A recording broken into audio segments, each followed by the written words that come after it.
Hello, welcome back, everyone. Today I wanted to talk about the variances in the velocity of the different bullets that you're shooting. Okay. Now, when you do a shot grouping, you notice obviously the bullets aren't on top of each other; they're spread out, and depending on the quality of your ammo, the quality of your barrel, that'll determine how much they spread out. But I did some velocity measurements with this chronograph, and I wanted to basically tell you guys, give you guys an idea of what those variances are, out of your rifle. Okay, so most of you guys are shooting ARs with 16-inch barrels. Okay, and basically you can have, on average, you're gonna have a variance of about 50 feet per second. Okay, so when you from one bullet to the next, one can be going 50 feet per second faster or slower. Okay.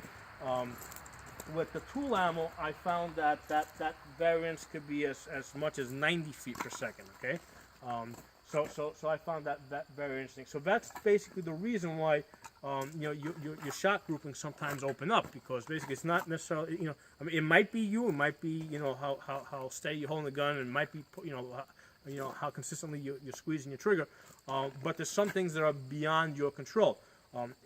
When you're firing the gun, right? It basically that firing is it's a chemical reaction. Okay, you're burning gunpowder. Okay, and the gases are pushing the bullet out. Okay, so that's a chemical reaction, and even under lab conditions, the best that you can get is like 99%. Okay, so when you're when the gunpowder is burning inside the cartridge of inside your gun, the chemical reaction is going to be somewhere between 95% and 99%. Okay. And every time it's burning, sometimes it might be 95%, sometimes it might be 96, sometimes it might be 97. There's a whole bunch of fractions and decimals in between there, and that's part of the reason why you're getting these variances, and these variances in velocity is what's causing the bullets to the bullets particularly going up and down, because that's usually what the different speed will do.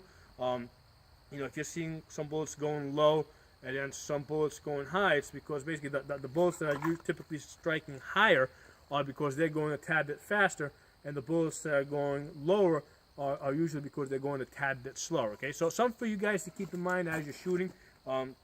It's not just you and your aim and your trigger squeeze, but it's also a question of how consistent the velocities are from one round to the next, and that's why a lot of competition shooters hand load, because they want to basically, they have like super precise measurements that they use that when they load their cartridges with gunpowder, they want to make sure that every single one is loaded to the exact same amount, and they got super fine scales to measure it. And then beyond that, then they make sure that each casing is perfectly round and the bullet is perfectly round. So all these things are things that are going to, that are going to affect your accuracy. Anyway, thanks for watching. I'll see you guys next time.